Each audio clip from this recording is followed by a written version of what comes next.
Meio-dia em ponto 98. 13h05 de volta com 12 em ponto 98. Olha, o Rio Grande do Norte é destaque mundial numa técnica de cirurgia cardiovascular.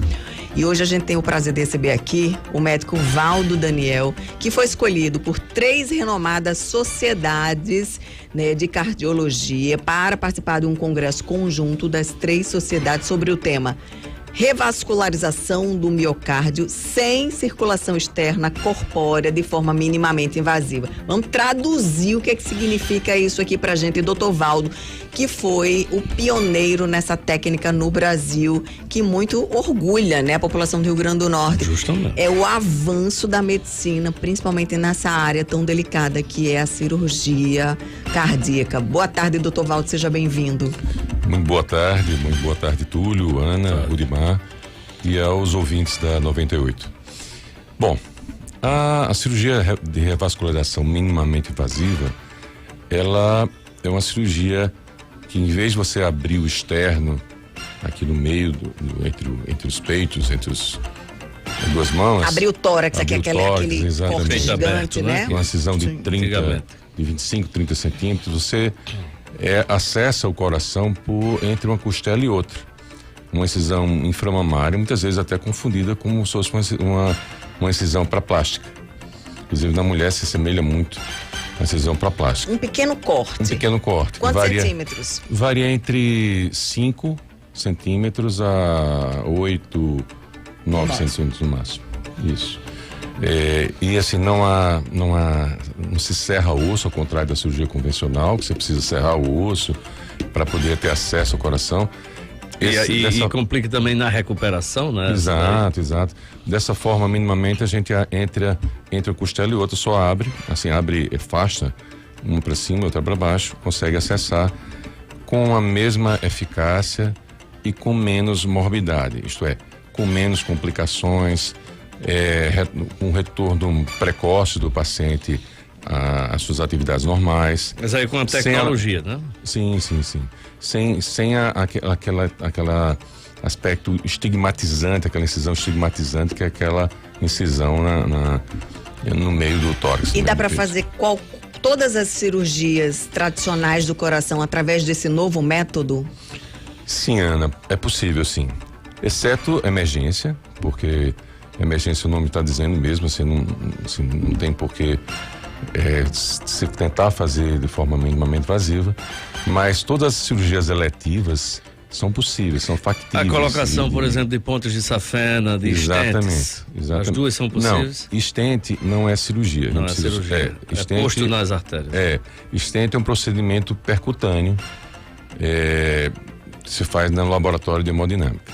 A cirurgia de revascularização do miocárdio, que é a ponte safena, conhecida como ponte safena, é exatamente essa aula que eu vou dar no congresso dessas 3 sociedades de cirurgia cardiovascular: a europeia, a americana e a latino-americana. Nesse caso da ponte safena é possível fazer nesse formato? É possível, exatamente. É sobre esse tipo específico de cirurgia. Doutor, ainda está se utilizando a questão do marca-passo? Sim. Marca-passo, a necessidade de marca-passo é por outras razões. É por distúrbios do ritmo do coração. Mas é possível fazer nesse formato também?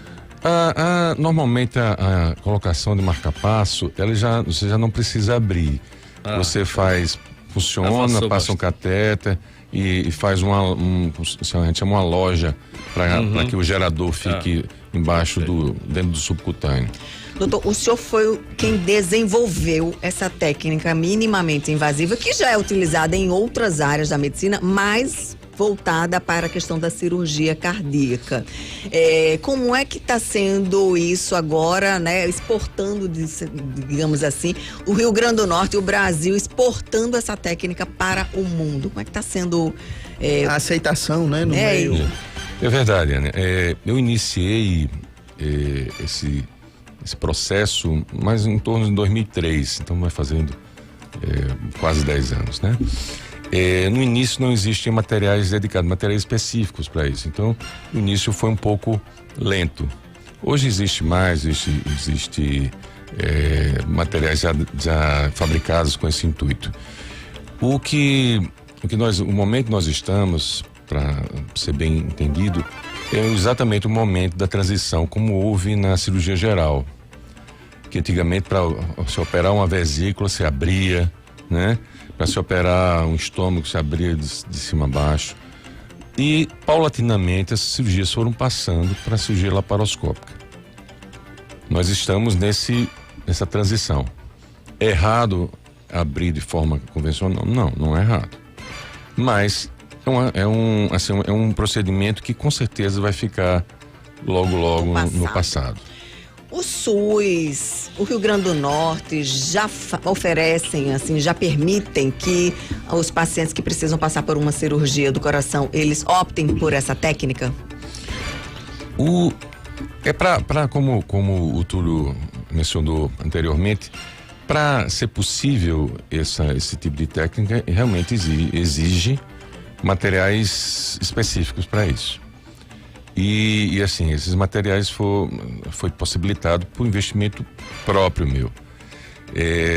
Eu tento, às vezes, já cheguei a operar isso no hospital universitário, mas não está de rotina ainda. Sim. Mas é uma intenção minha que cada vez isso possa ser, não seja uma coisa pontual no SUS, mas seja uma rotina de todo o paciente do SUS. O senhor desenvolveu então essa técnica e aperfeiçoou com a utilização de equipamentos específicos. Como é que isso tem sido recebido aqui no Nordeste, por exemplo, e no restante do país? Exatamente, Túlio. Em torno do início dos anos 2000, isso começou no mundo. Então, assim, isso começou em vários locais e a primeira vez que eu tive uma ideia disso foi num trabalho de um indiano que fazia de uma forma mais rudimentar. Eu li aquele trabalho, acho que uma centena de vezes. Não tinha naquele momento como ter contato com o colega e fui desenvolvendo como eu achava que deveria ser. E isso paulatinamente, assim, o mundo, assim, eu comecei junto com um mundo. Quando a gente diz que desenvolveu, mas em várias partes do mundo, pessoas estavam pensando junto, né?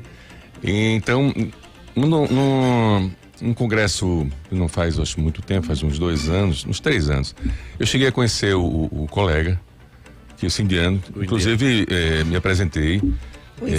O inspirador, exatamente, agradeci, ele foi muito lisonjeado. E assim, anualmente eu entro em contato com esses colegas. Hoje está muito mais fácil. É exatamente uma das coisas que minha aula que eu vou dar, a sessão se chama How I Teach It, como eu ensino. E hoje já está repassando a técnica já para outros cirurgiões. E assim, uma das coisas que eu vou frisar é que hoje é muito mais fácil. Hoje você tem colegas, um colega amigo dos Estados Unidos que eu vou com frequência visitar o serviço, trocar informações. Então hoje tem onde você procurar esse preceptor, esse proctor, que é muito importante porque catalisa o aprendizado. Doutor Valdo, agora no Brasil, mais de 230 mil pessoas já morreram de doenças cardiovasculares só no ano passado. Olha só o número como é gigante, 230 mil pessoas em 2021. Inclusive, se comparado com 2020, houve um aumento de 6,8%. E a maior parte das vítimas está na faixa etária entre 70 e 79 anos. O que leva, né, a esse número tão alto de mortes? Por que o coração, ele adoece e leva à morte nessa faixa etária? Ele envelhece também? Há como prevenir? Ele envelhece também. E são vários fatores que levam a isso. O coração e as doenças cerebrovasculares sempre foram a maior causa de morte. Muito mais do que acidentes, essas coisas assim. Então, o coração, a doença aterosclerótica que leva muitas vezes ao AVC, ou ao infarto, ou a amputação de uma perna, é uma mesma doença. Todos nós começamos essa doença muito cedo. Então, influencia nisso a nossa hereditariedade, nossos hábitos dietéticos, nossos hábitos de atividade física ou ausência dela, né? Então, tudo isso vai contribuir para a aceleração dessa doença. O diabetes também, ter ou não diabetes, entendo se está compensado, se toma o remédio adequadamente ou não, se mantém. Tudo isso influencia na progressividade, na rapidez da progressão da doença. Então, essa idade, depois de 70 anos, é onde normalmente se encontra as obstruções maiores, porque que não foram construídas, entre aspas, da noite para o dia, foram durante o processo inteiro, né? Exatamente. Só para concluir. Mas assim, o que tem me preocupado muito, que eu tenho encontrado pessoas bem mais novas com esse problema. Isso é fácil entender, que se uma mesma doença, se uma pessoa ataca só em 70 anos, o outro ataca com 35, essa 35 é muito mais agressiva. E às vezes o resultado que você quer alcançar nessa pessoa é mais difícil. Mas eu mudo a pergunta em relação à idade sobre a questão da cirurgia, não da enfermidade em si. Sim. No caso desse tipo de cirurgia que o senhor desenvolveu, porque muitas vezes a gente ouvia no passado dizer a pessoa está com 70 anos, por exemplo, mas ela não aguenta uma cirurgia, dizia isso. Né? Nesse caso, é possível se fazer acima de 70? Perfeita a sua pergunta, Túlio. É justamente isso. Quando a gente torna o procedimento menos invasivo, menos agressivo, vamos falar uma palavra mais clara, é justamente isso que a gente consegue, além de beneficiar, obviamente, a todos, mas essas pessoas que estão na margem, assim, de deixar de indicar ou não, que são os pacientes mais graves, de idade mais avançada, o impacto do procedimento é muito menor. Então, com isso, você pode tratar um paciente mais velho com um impacto menor, quer dizer, levando a menos complicações do que uma cirurgia convencional, que você tem uma recuperação muito mais tardia, muito mais demorada. Só para completar tem pacientes que eu consigo dar alta 48 horas. 48 horas para casa. Ele volta para as atividades em quanto tempo? Consegue voltar em quanto tempo? Olha, teve pacientes, isso obviamente varia de paciente para paciente, porque assim, eu costumo dizer para os meus pacientes assim, se você não era atleta antes, não vai virar atleta depois da cirurgia. Queira ser agora. Né? Não logo, né? Não logo. Assim, a cirurgia não tem esse poder. Então assim, tem pacientes que foram para casa dirigindo o próprio carro. Teve Já pacientes, sai do hospital teve pacientes que um avanço gigante. Teve pacientes que uma semana voltou para mim, o senhor voltou a andar? Eu disse, não, doutor, eu andei, eu não forcei muito não, mas eu só no trotezinho andei a Afonso Pena todinha. Aí eu olhei pra ele, achei que ele tava brincando comigo, né? Aí quando eu vi que ele falou sério, eu disse, tá certo, então tá. Rapaz. Bem. Então assim, depende Coração novo. Depende do paciente, mas assim, possibilita, dependendo de suas condições físicas, obviamente das suas condições físicas, da sua vontade, né? Você sabe que tem pessoas que se entregam sem necessidade a uma doença, às vezes está muito bem, mas na cabeça não resolveu ainda, que tá bem, né? Outras pessoas têm uma reação mais imediata então... Doutor, o senhor falou aí dessa questão da invasão, vamos dizer assim. Sim. Da visão que o equipamento vai ter e também o cirurgião. Sim.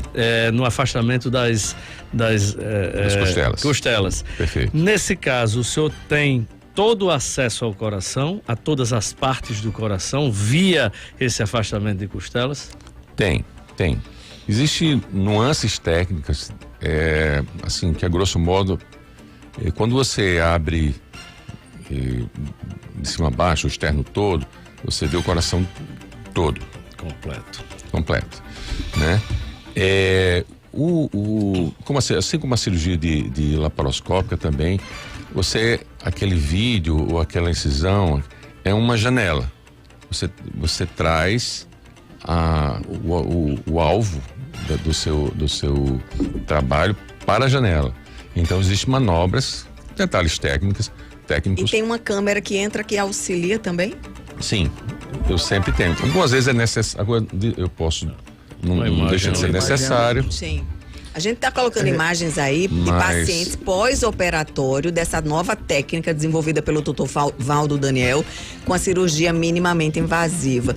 É um senhor, não é? Isso, um senhor. Olha o tamanhozinho do corte ali, sei lá, Exatamente. 5, 8 centímetros, 10 no máximo, aqui abaixo da mama, diferente daquele corte gigantesco que se fazia no tórax de cima a baixo, Isso, né? Serrando os ossos. Serrando os Pronto, essa aí é essa convencional. É a tradicional. É tradicional. É aquele corte gigante que você fica com aquela cicatriz pro resto da vida. Isso que vai daqui tudo. E nessa nova técnica é um cortezinho pequenininho que com o tempo, inclusive, né, praticamente imperceptível. Exatamente, A mulher exatamente. vai poder usar ali o Exatamente. seu biquininho, não vai nem aparecer que fez uma Exatamente, cirurgia no exatamente. coração. Doutor, essa técnica o senhor tem desenvolvido ela há 20 anos, né?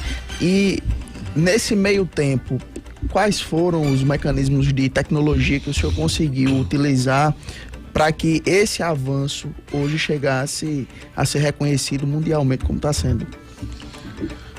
Bom, o aprimoramento de técnicas e de materiais. Sim.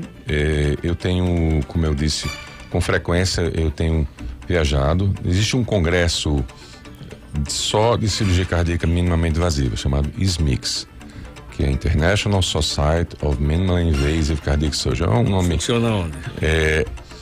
Ele, um ano é nos Estados Unidos, na América, às vezes é no Canadá, outro ano é na Europa. E é sempre assim, sempre essa alternância. E é um congresso de extremo proveito para quem tem avanço, porque é especificamente sobre isso aí. Só vai quem faz, ninguém vai lá. Não é aquele congresso imenso que você tem Só pros feras. N assuntos. A aula agora vai ser no dia 1º de dezembro em Cartagena, Colômbia. Isso. Não é isso? Isso. Para repassar essa técnica aí para outros cirurgiões Isso. cardíacos. Deixa só a última pergunta em relação a um dado que me chamou muita atenção. Houve um aumento no número de mortes por doenças cardíacas de 12,5% agora em 2021. Se comparado ao período pré-pandemia, 2019. É um número bastante significativo. Verdade. O que aconteceu? A Covid-19 também desencadeou doenças? Eu acho que aconteceram muitas coisas. Uma delas é que as pessoas acharam, assim, não literalmente, mas se comportaram como se a Covid, se as outras doenças guardassem quarentena por causa da Covid. Deixaram de se cuidar por conta da Covid. Suspendeu tudo. Suspendeu cirurgia letiva. Suspendeu cirurgia letiva, suspendeu a visita ao médico, suspenderam os cuidados. Então, assim, as outras doenças, elas continuam da mesma forma. A Covid pode vir, eu acho que ela não sai mais não, mas pode atenuar, como está atenuando, mas as outras doenças continuam da mesma forma. Mas a Covid mesmo tem algum efeito para machucar um pouco mais o coração? Tem. Que a doença, o Covid, ele não é simplesmente uma infecção respiratória. Ele é uma doença inflamatória. Então, como doença inflamatória sistêmica, ele instabiliza as placas que tem nas artérias, entendeu? Aumenta a inflamação, isso aí, provocando um aumento dos casos. Doutor Valdo, muito obrigada pela sua participação hoje aqui. Né? Parabéns. Muito obrigado. Muito sucesso, tá? Muito obrigado. E que essa técnica minimamente invasiva, ela possa, ser multiplicada. E estar logo à disposição, da população que precisa realmente fazer essas cirurgias. Muito obrigado. É o que desejo. Para lhe acompanhar mais, para saber mais, sobre o seu trabalho, acompanhar e marcar consulta, quais são as suas redes sociais? Agora você me pegou, né? Olha aí. Doutor Ponto Valdo. Pessoal da Doutor assessoria aí. Ponto Eu sou Valdo correio aqui. Daniel, tá aqui. Doutor.valdo Daniel. Doutor Valdo Daniel no Instagram e também tem, né, um site, um site de notícias do Dr. Valdo Daniel. Já tô vendo Valdo aí. com V, né? Com W. Com W. W? Dr. W. Valdo Daniel com W, tá, gente? Isso aí. É isso. Obrigada pela sua Muito participação obrigado. hoje, pelos esclarecimentos. Mais uma vez, parabéns, sucesso. Valdo Emerson obrigado. Pinheiro Daniel. Isso mesmo. Muito obrigado. 13h25. Túlio Lemos, o Tribunal de Justiça do Rio Grande do Norte condenou o governo do estado a pagar mais de 60 milhões de reais aos municípios potiguares. A gente volta com essa notícia depois do intervalo. Aguarde. Estamos apresentando 12 em ponto 9.